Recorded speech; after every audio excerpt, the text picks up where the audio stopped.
Hey, Minisink Valley community.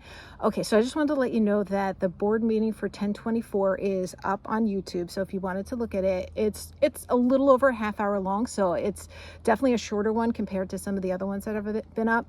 And I'm just going to do a brief recap on that in this video. But I also wanted to just hopefully briefly, but I'm not sure if how brief it's going to be, talk about Proposition 1 a little bit. And you might be like, why are you putting this in here? But I feel like I kind of knew that was going to happen. But anyway, so see if I'll hold it. I got a couple of notes here too.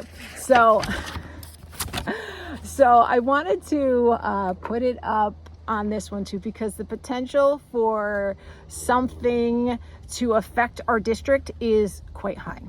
With at least the way I read it, okay, the potential is there where our district can be affected. And it's kind of breezy out today. And I just kind of wanted to, because I've been on the board and I just want to see where this goes because I got a lot on my mind. So first off, I kind of wanted to just pose a question to you, and it's, what do we want as a society? Like, seriously, let's take a step back and let's take ourselves out of any ideologically driven thought, okay? And actually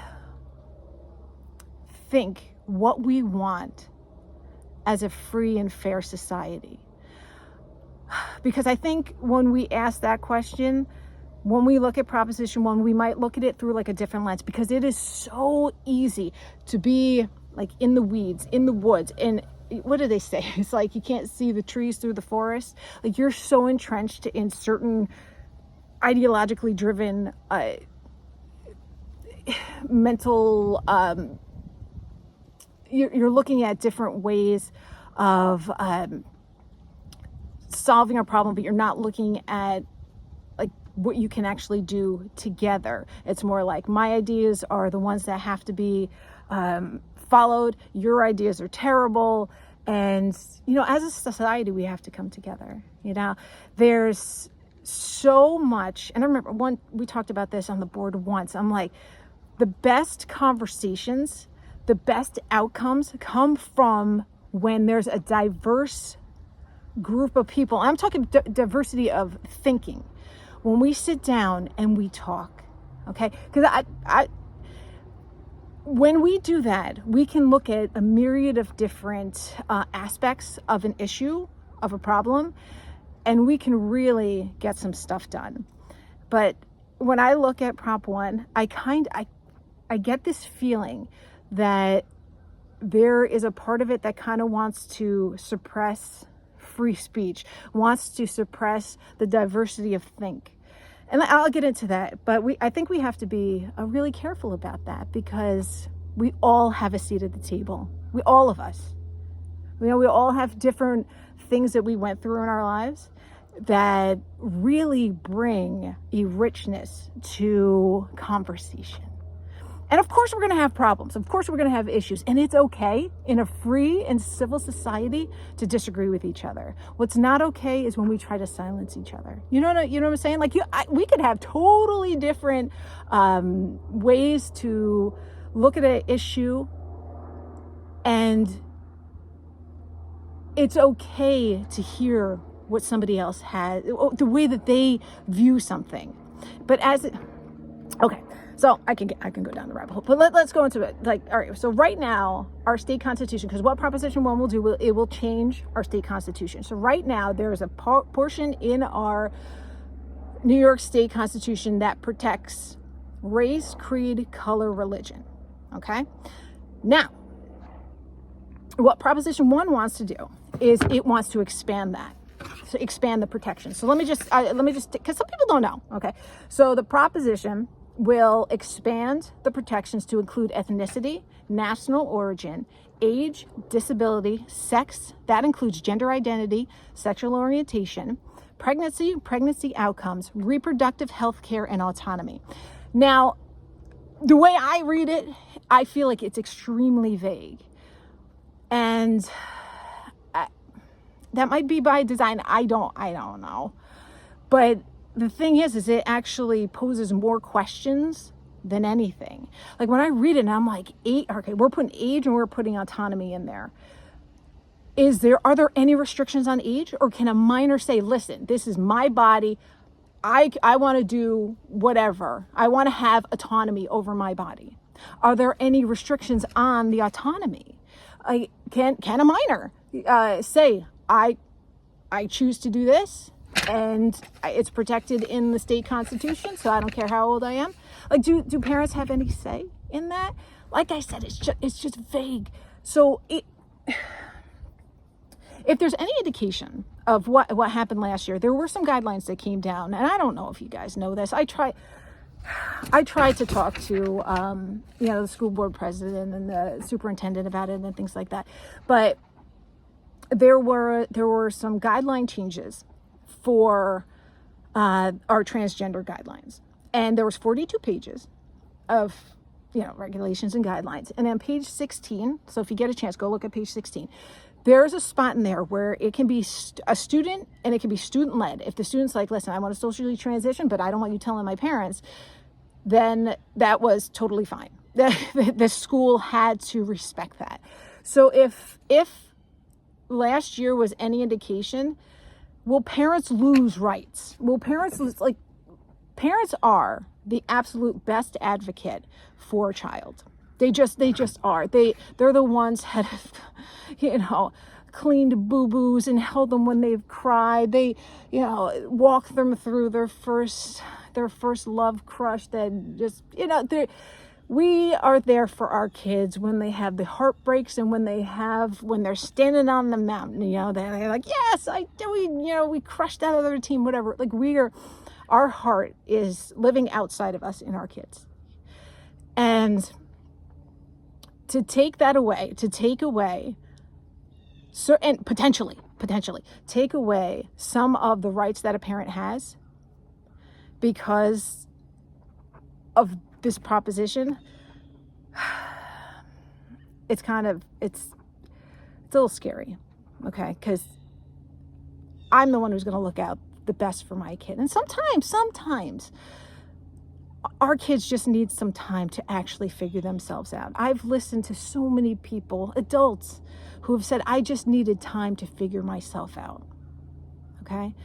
And it almost seems, and it breaks my heart, but when our kids are going through like these gender issues, like gender dysphoria, body dysmorphia, anything like that, what was put down last year, 2023, it almost seems like it fast tracks 100% of the kids into a transgender ideology, where I think, again, diversity of thought, if we sit down and we actually talk about it, I think we can all come to the agreement that is not the case. 100% of the kids who are feeling some kind of gender issue, like their brain is telling them one thing, their body's showing them another thing, 100%, because that's what last year, you're letting a kid who has not sat down with a psychiatrist, psychologist, a mental health expert who is worth their salt to actually figure out the root cause of what's going on. And in my mind, that's a tragedy, because you could potentially be hurting kids. You know what I'm saying? And if this is written into our Constitution, can I have an opinion anymore? Can I say anything about this anymore? And again, I want the absolute best for our kids. I'm not coming out no, look at each individual kid and let's help them, right? Will we be able to talk like this anymore? Will this be deemed hate speech? Will I have recourses to me because it's in our state constitution? You can't talk about that. I don't know, but I think I'll get to this point a little bit later, but let's go, even if it's, let's just talk about, what about Mayor Adams, where he said, listen, can we tap the brakes a little bit on the illegal migrants coming in because it's affecting the state? If that's in our state constitution, can he not have any voice on that to be like, hold on a second, we got to start, really critically thinking about what's going on here? Will that right be taken away from him as the mayor to watch over the best outcomes for the city? I don't know. Like, that's what I said. It's like before, there's so much, it's so vague. There's more questions. And at some point, what do we do as a society? What do we do as citizens of New York? Do we just say, hold on, we got to tap the brakes because this is too much, too fast. This is too much power and authority to just be taken away from us. Like, once the state constitution is changed, there's no legality anymore. Like, if you have an issue that has to do with something along these lines, the judges look towards the state constitution to see if you have any standing. So honestly, will this stifle free speech? Just think about it. Potentially it could, right? Potentially, maybe not. But when something has more questions than it has answers, when it affects the ability of a parent to parent, or potentially, I have to keep saying potentially. All right, so is that smart to give that much rights, power away? Make the choice. First Tuesday in November. Was it the 5th? I think it's the 5th. So, like I said, we live in a free and fair society. It's okay that we disagree. Sometimes that's great because we can actually come to an outcome that is going to be beneficial for everybody. Make sure you don't take that right away from yourself. Or somebody else either. Like, I love to hear it. Like, when I was on the board, I loved when people, and I would turn to the guy who was next to me, and I'm like, yes, there's people coming to talk to us. Even if they ripped us, they were like, you're not doing that, whatever it was. I wanted to hear it. Okay? Because that's the society we live in, and that's how we grow as a society. Together. We go together. And I'm excited to come together, not push ourselves apart. Okay? So hopefully we could do that. Hopefully we can make the right decision, and we can, because nobody knows our communities better than we do, So why don't we, if we have an issue, come together and figure it out ourselves? We don't need the state to do that for us. We can do it together. And, I hear it all. It's very hot politically, but I've heard people on both sides of the aisle talk about this, how we cannot stifle free speech. And I can't agree with them more. And those are Democrats. Those are Republicans. I believe that to my core. We have to have free speech. We just have to. So anyway, think about it. If you haven't heard about Prop 1 yet, do some research and read it. And you got about a week, right? You got a week to really digest it and make sure you're not giving up any powers, because once you give up your rights, it's really hard to get them back. Yeah. Okay. So let's go into the board meeting. So one of the great things is all the different groups that we have that our kids can be part of, clubs, right? One of the great ones is Minisink Motivates. It started a couple of years, 3 years ago now, and they just do things to make people smile. And how fantastic is that? It was Board Appreciation Week or month this month, so they came in and they gave like some sweet treats and maybe coffee or something else to each board member. And that's you know what, we gotta learn from the kids sometimes. I mean, they have some great advisors, but to do that, to just make somebody smile, to make them feel special, even if it's just for like a day or two, even like a minute, to make somebody smile is probably one of the the happiest feelings inside, when it has nothing to do with you. They're not giving you anything. You're doing it because inside of you, you want to make somebody smile. And that's what you'll see in the beginning of this board meeting. It's fantastic. It really is. They're a great group of kids, and it just keeps growing, which is fantastic. I mean, I think they said they started out with either like 12 or 15 kids. Now they're up to 50. They had to move rooms because they didn't have any more space in the classroom. So good on you, mates. Keep it up, because we need more of that. We need more of just making people smile. Let me know you're special. I want you to know that you are just ridiculously special. Oh, loved it. And to start off a meeting like that, how fantastic. It was great. And then, like I said, it's a really short meeting. But, there's some like human resource stuff about relinquishments of a position. And then we had Christian Renato come back and talk a little bit. I'm sorry, I'm moving this around a little bit, but I'm holding it. Talking about the edu plan and the curriculum storyboarding. I think one of the great things about chronicling together is to see what works and what doesn't work. And then when budgetary time comes, like, how did this curriculum storyboarding work? How much money did we spend on it? You know what I mean? Like, when it comes to budgetary times, and they go line item by line item I think there's like 4 budgetary meetings. This is a great way to be able to go back and be like, okay, so this started at this point. We're here now, several months later, a year later, whatever. Is it worth the cost?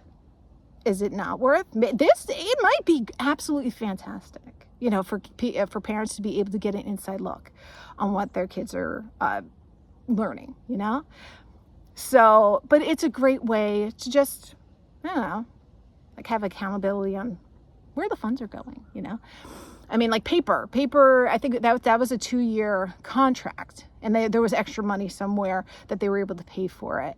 But it's expensive. Let's find out, because I think this is year 2. Let's find out if it's worth the cost. You know what I mean? Like, it's good. It's good for us to just have our finger dipped in there a little bit when it comes to budgetary stuff, to be like, because everything is set up, and then the board will either adopt the budget or they won't. So it's great for us as taxpayers to be like, hey, I really liked when you did this. Maybe we can do more of that. Or, I think this was kind of like a flop. You know what I mean? Oh, well, anyway. So that was interesting. They were talking about enrichment for teachers, and how they have a whole bunch of different class instruction things and different credits that the teachers can have, and they can get their credits through that. So, I mean, it's just good knowledge to have, right? So anyway, they talked about, they talked about that, and then they just kind of like tied up real easy. I mean, they went through district events and things like that, and it was a very short meeting. So if you like, right after this, you can go on over to the YouTube channel and watch the board meeting. I'll be at the next one, which I think is next week. I didn't look at the date. I'll try to put it in the comments or in the description or something like that. So come on out and hang out with me. I had a couple of people actually do that, which I was so excited about. So whatever, I'll be there. Let's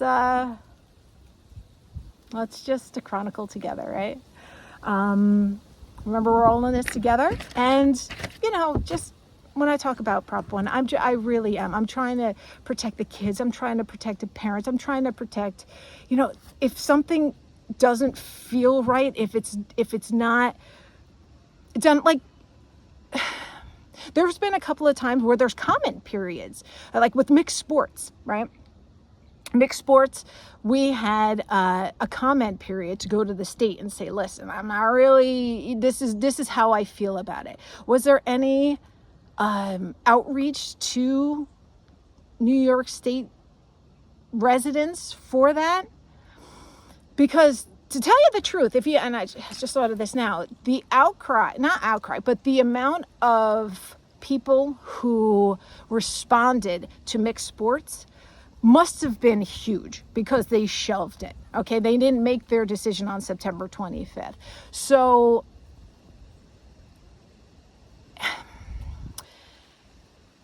we didn't have a say on what could potentially also hurt girls' sports.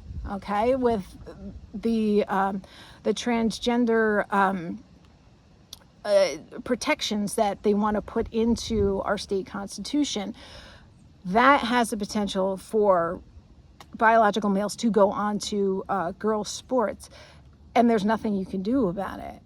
So there was such I don't want to say outcry, but there was so many people who responded to mixed sports saying, wait a minute, we have to, and it was 18 superintendents that came together and was like, wait a minute, this will decimate girls' sports.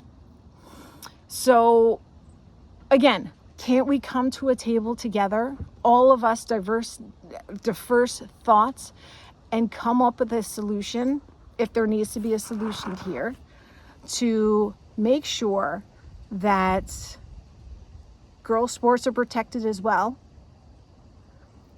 and that kids who are dealing with some kind of gender issue, we can listen to them too. And you know what I'm saying? Like, if it's put into our state constitution, we just went through this mixed sports where a lot of people thought biological males shouldn't be on to girls' sports. Now, if it's written into the state constitution, it'll happen either way. And I'm not trying to take anything away from these kids that are going through stuff, man. The anguish that you must be feeling, the mental anguish, is, I can't even. It's a daily thing that you're going through, and I just want to get you the help that that is needed. So I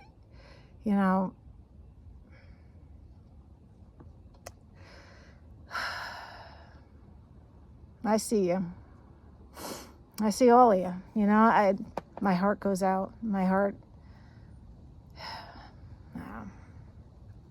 But let's not take away the discussions that we can have on this. Yeah. All right. So until next meeting, we are all in this together. Have a great day.